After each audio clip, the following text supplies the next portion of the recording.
उसमें मछली लगाती हैं और अपने हाथ से अपने हस्बैंड के अपने मुंह के अपने शौहर के मुंह तक ले जाती हैं। जैसे ही वो लुकमा उनके मुंह तक जाता है, अभी उन्होंने मुंह खोला भी नहीं था, इतने में दरवाजे पर एक आवाज आती है, शैअन लिल्लाह।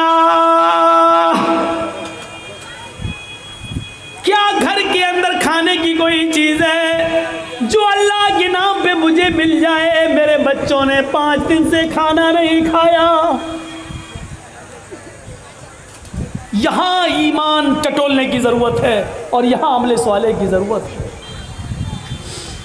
रोटी का लुकमा भी बीवी के हाथ में है, मुंह खुला हुआ है, यहीं से हाथ पकड़ लेते हैं अब्दुल्ला इब्ने उमर अपनी बीवी का, ऐसे दस्तरखान पर रखो, आवाज पर कान लगाओ, शैअन लिल्लाह, अल्लाह के नाम पर मुझे भी कुछ मिल जाए। मेरी बीवी मेरे बच्चों ने भी कई दिनों से खाना नहीं खाया। अब्दुल्ला इब्ने उमर फौरन वो दस्तरखान उठाते हैं, पराठे के साथ और मछली के साथ, और अपनी बीवी के हवाले करते हैं। मेरी बीवी, जिसके बीवी और बच्चे कई दिनों से भूखे हो, और ये आवाज सुन लेने के बाद ये मछली, ये पराठे का लुकमा मेरे हलक के नीचे चला जाए, कयामत के दिन में अपने अल्लाह को क्या मुंह दिखाऊंगा? ईमान का कौन सा हिस्सा मेरे पास रहेगा? जाओ उसको दे दो। हम लोगों की बीवी होती तो क्या कहती? इसी वक्त टपकने को था, थोड़ा सा और रुक जाता, अभी आने को था, क्या थोड़ा सा और सब्र नहीं हुआ? एक तो 3 दिन तक मछली नहीं मिली, तीसरे दिन मछली मिली तो बड़ी मेहनत से उसको पकाया, साफ किया, पकाया दस्तरखान पे, और जैसी खिलाने चली वैसे ही साफ, अल्लाह के नाम पे मांगने वाला आ गया।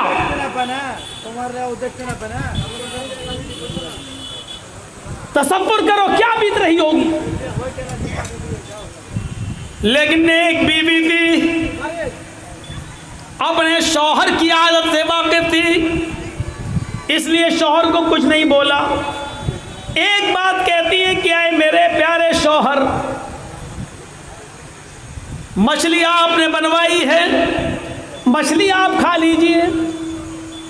ऐसा करते हैं, मछली में जितना पैसा लगा है, पराठे में जितनी कीमत लगी है, मैं मछली और पराठे की उतनी कीमत मैं निकाल कर अलमारी में से, तिजोरी में से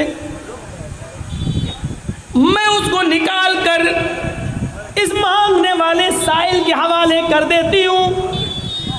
आपको मछली पसंद है, पता नहीं उसको और उसकी बीवी बच्चों को मछली पसंद होगी भी या नहीं, हम ये कीमत उसको दे देते, वो अपनी पसंद का खाना अपने घर में बना लेगा।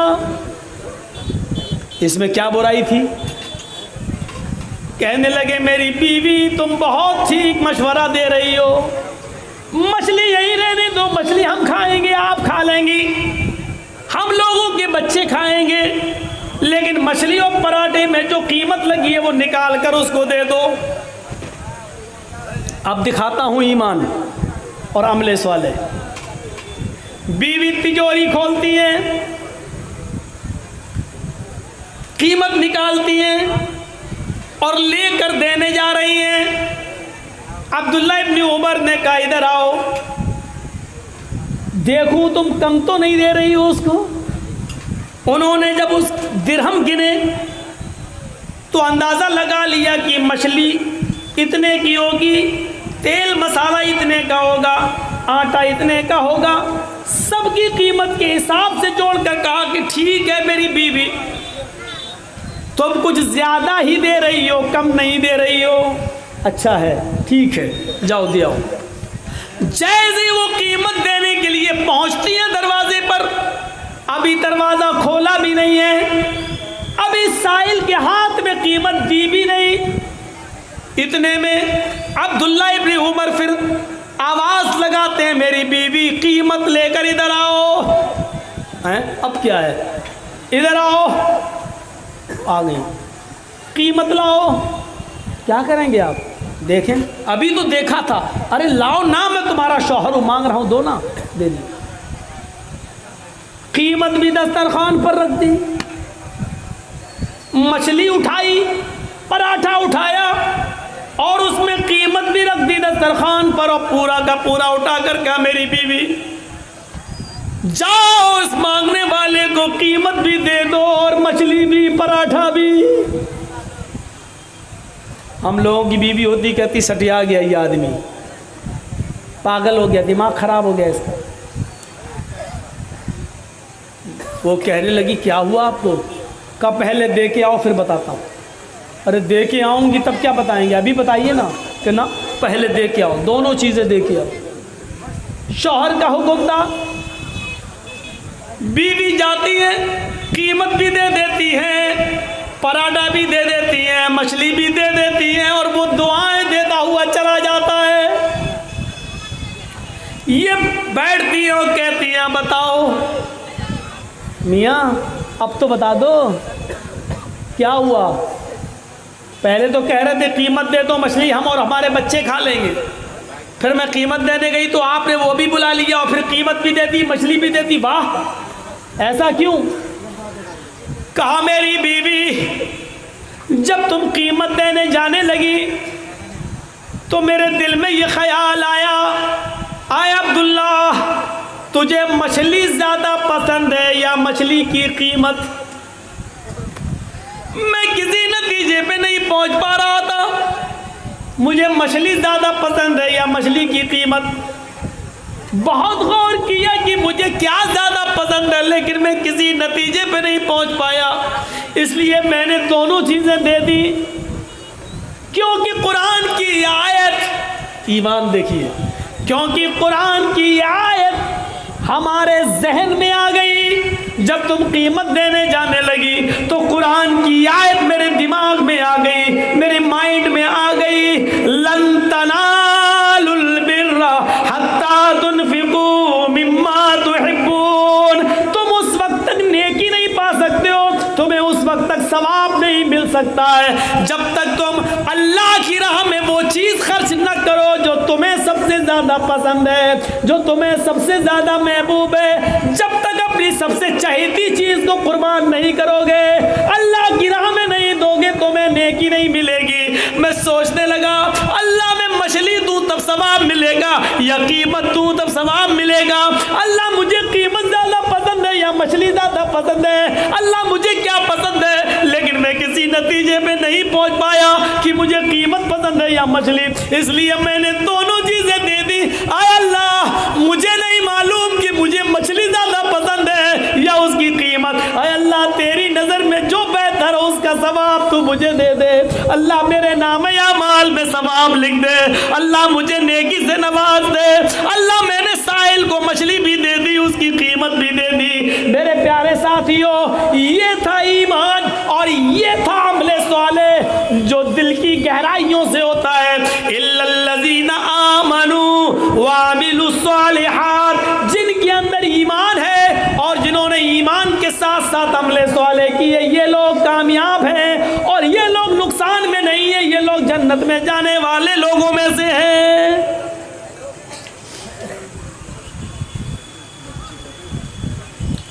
एक बच्ची यहाँ पर बैठी हुई है, बिलाल चौक की बता रही है, जिस किसी भाई का भी हो यहाँ से आगे लेके जाएं। एक बच्ची बैठी हुई स्टेज पर, बिलाल चौक की बता रही है, आया उसको ले जाए यहाँ से। चलिए ठीक है, वो जिसकी होगी ले जाएगा, और किसी के ना हो तो हमको दे दीजिएगा, हम ले जाएंगे।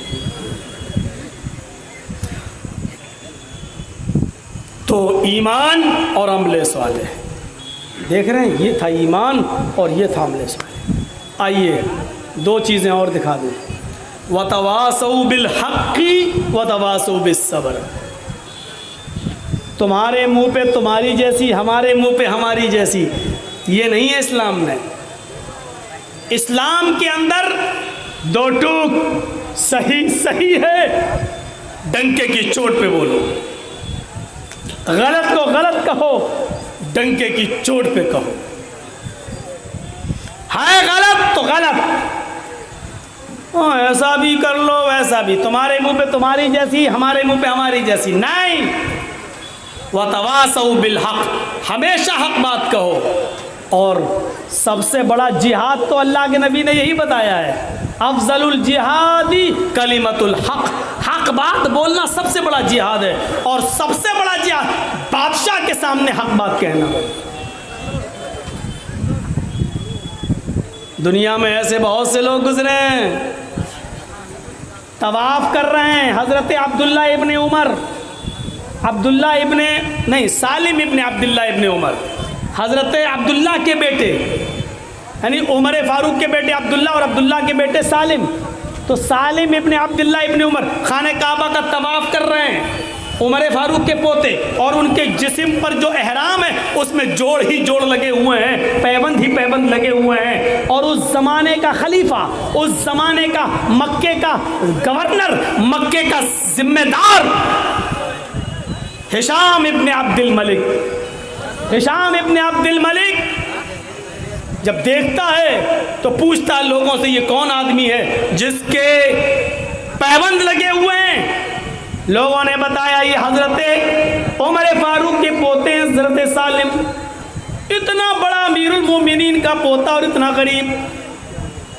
तवाफ के दौरान हिशाम इब्ने अब्दुल मलिक ने अब्दुल्ला इब्ने सालिम इब्ने अब्दुल्ला से कहा, सालिम क्या तुम उमर फारूक के पोते हो? उन्होंने कहा जी। मुझे जानते हो? कहा नहीं। कहा मैं हिशाम इब्ने अब्दुल मलिक हूँ, इस इलाके का जिम्मेदार। मैं चाहता हूँ कि मैं तुम्हारी कुछ मदद करूँ, तुम्हारी हालत मुझे देख के तरस आ गया है।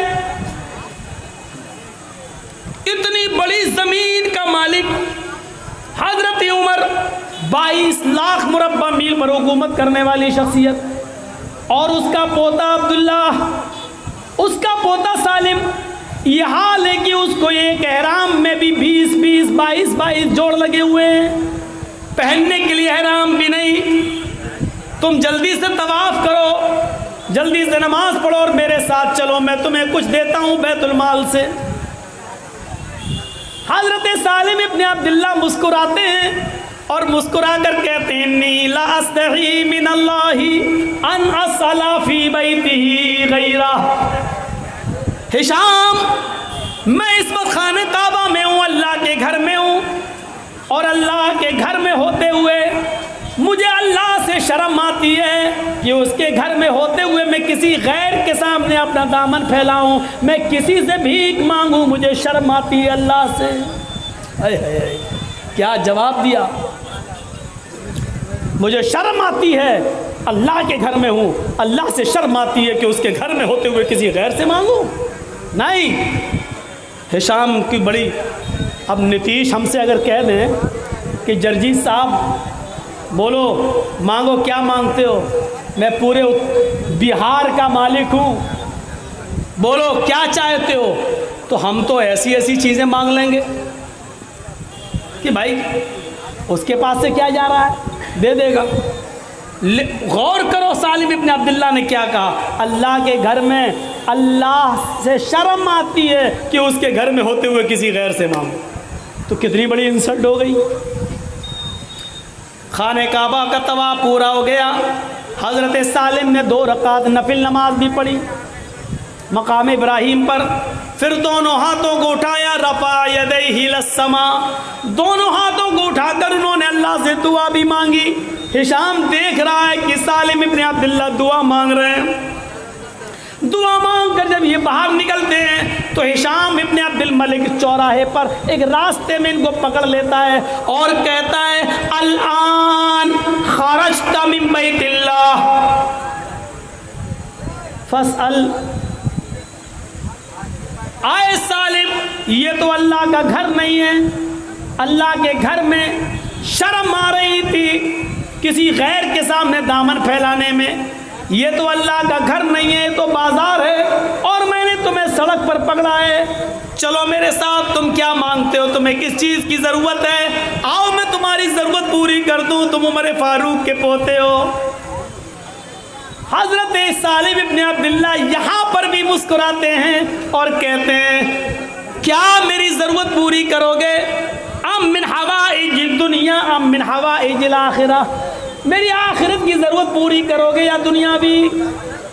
हिशाम कहता आखिरत में तो कोई किसी के काम नहीं आएगा, मैं किसी को जन्नत जहन्नम तो नहीं दे सकता हूँ, आखिरत की ज़रूरत तो पूरी नहीं कर सकता हूँ, मैं मक्के का गवर्नर हूँ, मैं मक्के का मालिक हूँ, मैं मक्के का जिम्मेदार हूँ, इसलिए मैं तुम्हें कुछ देना चाहता हूँ, मैं तुम्हारी दुनियावी ज़रूरत पूरी कर सकता हूँ, सोना दे सकता हूँ, चांदी दे सकता हूँ, कपड़ा दे सकता हूँ, गल्ला दे सकता हूँ, अनाज दे सकता हूँ, तुम्हें दुनियावी ज़रूरत मैं तुम्हारी पूरी करने के लिए तैयार हूँ, बताओ तुम्हें किस चीज़ की ज़रूरत है?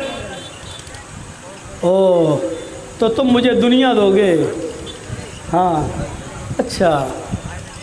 हाय हिशाम, तुम्हें मालूम नहीं है कि खाने काबा के बाद तवाफ़ करने के बाद मैंने क्या किया? हिशाम कहता मुझे मालूम है, तुमने 2 रकात नमाज पढ़ी। आए हिशाम, तुम्हें मालूम नहीं है कि 2 रकात नमाज पढ़ने के बाद मैंने क्या किया? हिशाम कहता है मुझे मालूम है, नमाज पढ़ने के बाद तुमने अपने दोनों हाथ उठाकर अल्लाह से दुआ मांगी है। आए हिशाम, इतना तुम्हें मालूम है, लेकिन ये नहीं मालूम है कि मैंने हाथ उठाकर अपने रब से क्या मांगा है। और सुनो, बड़ी इबरतनाक वाक़या है बड़ा। हिशाम कहता हाँ, मुझे ये नहीं मालूम कि तुमने अपने रब से क्या मांगा। ये मालूम है कि तवाफ़ किया है, ये मालूम है तवाफ़ के बाद 2 रकात नमाज पढ़ी है, ये मालूम है कि नमाज के बाद दुआ मांगी है, लेकिन ये नहीं मालूम कि दुआ में क्या मांगा। हाय हिशाम, मैं ये बताना भी नहीं चाहता कि मैंने अपने रब से क्या मांगा, ये मैं जानता हूँ और मेरा रब जानता है, लेकिन इतना बता देता हूँ, तुम मुझसे बार बार कह रहे हो कि मुझसे सोना मांगो, चांदी मांगो, कपड़ा मांगो, अनाज मांगो, गल्ला मांगो, दुनिया मांगो, तुम मुझसे बार बार कह रहे हो कि मुझसे ये मांगो। मेरी हालत देखकर, मेरे कपड़े देखकर, मेरा हराम देखकर बार बार कहते हो मैं दुनियावी ज़रूरत पूरी कर दूं।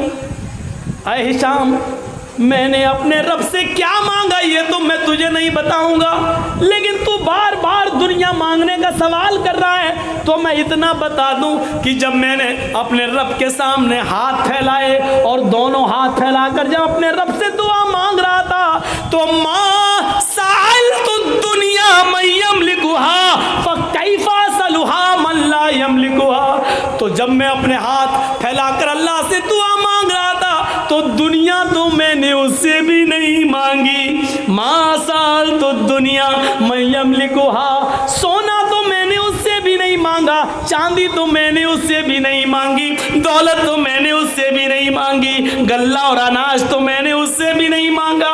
जो दुनिया का मालिक है, ये दुनिया तो बार बार मुझसे कह रहा मांगो, अरे दुनिया तो मैंने उससे भी नहीं मांगी जो दुनिया का मालिक है। फकैफा सलुहा मल्ला यमलिकुहा, तो मैं उससे दुनिया कैसे मांगू जो आज मरा और कल ये दुनिया दूसरे के हाथ में चली जाएगी।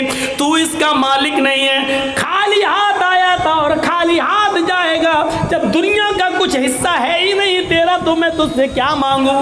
चल, नहीं मांगता, मुझे मेरे हाल पे छोड़ दे। गौर कीजिए, ऐसे लोग गुजरे इस दुनिया में, हक बात बड़े बड़े लोगों के सामने कह दिया करते थे। अल्लाह के नबी ने भी तो यही कहा था,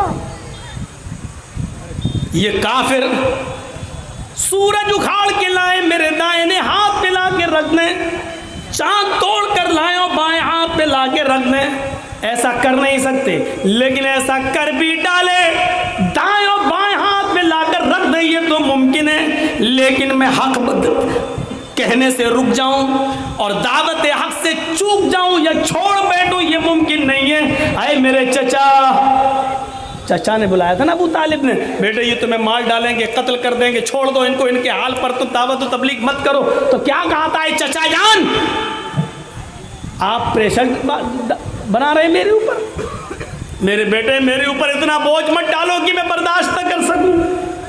तुम्हें कोई छेड़ेगा मारेगा तो सबसे पहले तुम्हारा ये चचा अबू तालिब गिरेगा, गिरेगा उसको तकलीफ होगी, मेरे ऊपर इतना बोझ मत डालो कि मैं बर्दाश्त न कर सकूं। तो क्या कहा चाचा जान, अगर आज आप अपना हाथ मेरे सर से उठा रहे तो उठा लीजिए, मेरे हाथ मेरे सर पर अल्लाह का हाथ है, उसकी मदद है मेरे ऊपर मेरे साथ। चाचा अगर ये काफिरीन मक्का सूरज लाए 9 करोड़ 30 लाख मील की बुलंदी पर, लेकिन ये ले आए चांद 2,40,000 मील की ऊंचाई पर, ये ले आए दाएं और बाएं हाथ पर लाकर रख दें, ये तो करना इनके लिए मुमकिन है, लेकिन मैं बाज आ जाऊं ये मुमकिन नहीं है। यानी अल्फाज दीगर, सुई के सुराख से ऊंट दाखिल नहीं हो सकता, लेकिन अगर ऊंट दाखिल हो जाए ये तो मुमकिन है, ये तो हो सकता है, लेकिन मैं अल्लाह की दावत छोड़ दूं और दीन हक से बाज आ जाऊं ये मुमकिन नहीं है, मैं नहीं छोड़ सकता, मैं ऐसा नहीं कर सकता। इमाम मालिक का तसव्वुर देखो, इमाम मालिक कैसे कोड़े मारे गए थे, उनको हाथ पैर शल पड़ गए थे, इतना मारा कि दोनों हाथ उठते नहीं थे। जुर्म क्या था? सिर्फ इतना कि उस जमाने के बादशाह को किसी गरीब की बीवी पसंद आ गई थी और वो बड़ी खूबसूरत थी। उसने सारे मौलवियों को बुलाया और कहा कि ये औरत पर मेरी नीयत ख़राब है, बताओ ये औरत मेरी कैसे बनेगी। कहा ये तो बहुत बुरी बात है भाई, किसी की बीवी को आप अपना क्यों बनाना चाहते हैं। उसने दिरहमों दीनार की थैलियाँ फेंकी। मौलवियों ने कहा ये तो बहुत आसान है, देख रहे हैं पैसों में मसले भी बदले जाते हैं। कहा क्या है? कहा आप पावर में हैं, आप उस आदमी की गर्दन पर तलवार रखवा दीजिए, बस कत्ल मत कीजिए, और तलवार रख कर कहिए अपनी बीवी को तलाक दे वरना गर्दन उड़ा दूंगा, और वो तलाक दे देगा, तलाक देगा, वो इद्दत गुजारेगी, आप उससे शादी कर लीजिए। ऐसा ही हुआ। पहले सीधे समझाया, करीब आदमी ने कहा वाह साहब मेरी बीवी कोई परेशानी नहीं, हम क्यों तलाक दे दें। फिर ज़बरदस्ती की गई और मजबूर किया गया, तलवार की नोक पर उससे तलाक ली गई। बीवी कहती है मेरे प्यारे शौहर, मैं हमेशा से दिल से आपकी थी और आप ही की रहूंगी, लेकिन आपकी गर्दन उड़ा दी जाए मुझे ये भी गवारा नहीं है। आप मजबूरी में मुझे तलाक दे दीजिए, मैं इद्दत गुजारूंगी और बादशाह अगर शादी करना चाह रहा है तो मैं कर लूंगी, लेकिन मैं दिल से कभी उसकी नहीं हूं। लेकिन आप अगर कत्ल कर दिए गए तो मेरा कौन रहेगा। उसने न चाहते हुए भी अपनी बीवी को तलाक दे दी मौत के डर से। तलवार उसकी गर्दन पर रख दी गई, मौत के डर से उसने तलाक दे दी। क्या है मेरी बीवी, मैंने तुझे तलाक दी। इद्दत गुजारने के बाद बादशाह ने उससे शादी कर ली। सारे मौलवी बिके हुए, बादशाह ने सबको खरीद लिया। उस जमाने का सबसे बड़ा बुजुर्ग इमाम मालिक रहमतुल्लाह अलैह, जब उनके कानों में यह आवाज जाती है कि बादशाह ने उस गरीब आदमी की गर्दन पर तलवार रखकर उससे जबरदस्ती तलाक दिलवाई और मजबूरी में उसने तलाक दी, तो जुमेरात की रात को हदीसों की तैयारी की और जुमे के दिन अपने सर पर कफन का अमामा बांध कर जाते हैं, जुमे का खुतबा देते हैं। जिस मस्जिद में इमाम मालिक रहमतुल्लाह अलैह जुमे का खुतबा देते थे, उसी मस्जिद के अंदर बादशाह भी नमाज पढ़ने आता था। बादशाह के 50 बॉडीगार्ड नंगी तलवार लेकर मस्जिद में हाजिर होते थे कि हमारे बादशाह के ऊपर कोई गलत नजर न डाले या उसको खतरा ना हो। वो नंगी तलवारें चमक रही थी। बादशाह मस्जिद में आया हुआ था, इमाम मालिक ने कफन का अमामा बांधा था और सर पर लपेट कर आए थे। छड़ी लेते हैं और जुमे का खुतबा देना शुरू कर देते हैं और उस खुतबे में कहते हैं मैंने सुना है कि इस मुल्क के बादशाह ने एक गरीब आदमी की गर्दन पर बंदूक रखकर, तलवार रखकर उससे तलाक दिलवाई है। और सारे मौलवियों ने फतवा दे दिया कि तलाक चाहे ज़बरदस्ती दिलवाई जाए, चाहे जैसे तलाक हो जाती है। सुना है कि उस औरत ने मजबूरी में तलाक ले ली और उस आदमी ने मजबूरी में तलाक दी। अल्लाह करे ये बात झूठ हो, अगर ये सच है तो सुन लो, जनाबे मोहम्मद रसूलुल्लाह सल्लल्लाहु अलैहि वसल्लम ने फरमाया है, इन्ना तलाक़ल मुकरिहा लैसा बिशै, जबरदस्ती दिलवाई हुई तलाक तलाक नहीं होती है। इन्ना तलाक़ल मुकरिहा लैसा बिशै, जबरदस्ती दिलवाई हुई तलाक तलाक नहीं होती है। अगर तलवार रखकर तलाक देने पर मजबूर किया तो वो तलाक ही नहीं हुई है। और बादशाह ने उस औरत से अगर निकाह किया है तो बादशाह हरामकारी कर रहा है, उस औरत के साथ जिना कर रहा है। खुतबा देकर ख़त्म करते। इमाम मालिक को मालूम था कि अब मेरा अंजाम क्या होगा। उन्होंने नमाज पढ़ाई। मैंने कहा ना, हर किसी का दिल इतना मजबूत नहीं होता है कि वो डंके की चोट पर हक बात कह दे और बादशाह के सामने कह दे, ये तो मुमकिन ही नहीं। लेकिन इमाम मालिक को मालूम था, अपने घर पे कह के भी आए थे कि बीवी मेरा इंतज़ार मत करना,